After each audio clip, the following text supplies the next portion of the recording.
23-year-old woman comes to the physician because of severe abdominal cramping, menorrhagia, and lower back pain correlating with her menstrual cycle. On pelvic examination, the physician palpates a nodular enlarged ovary. Exploratory abdominal laparoscopy reveals multiple lesions on the exterior of the ovaries bilaterally.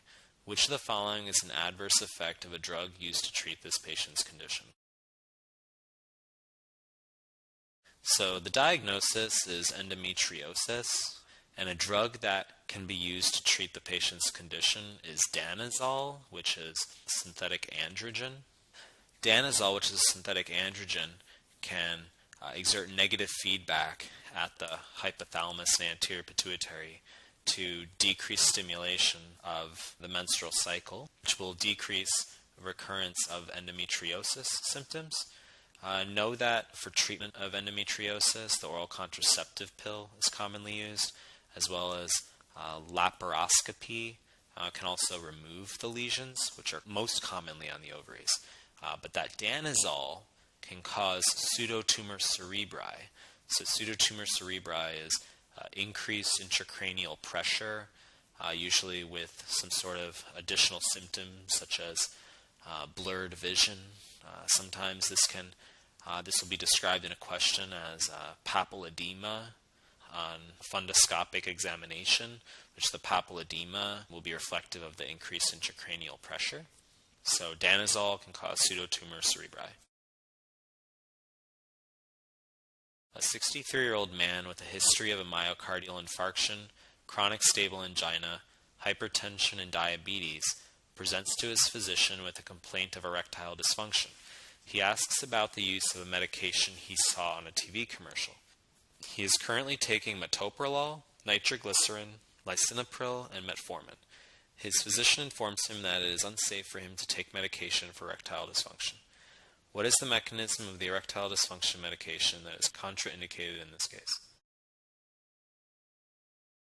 So the answer is it increases the level of cGMP.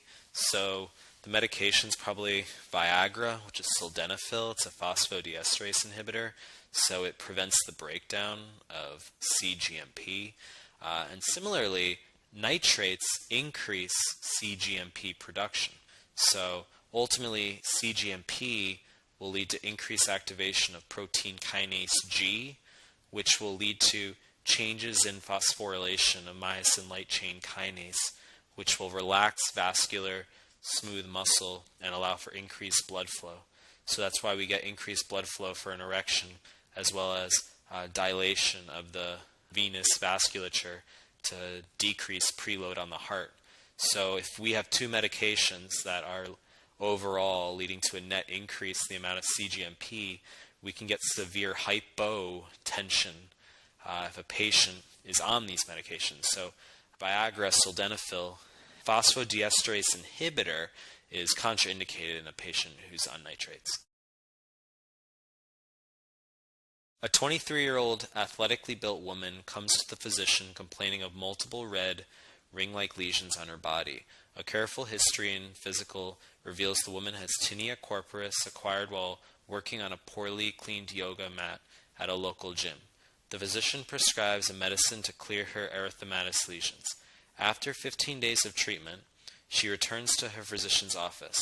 While the lesions are clearing, she noticed that patches of her skin have become darker than normal. Which of the following drugs did this patient most likely receive?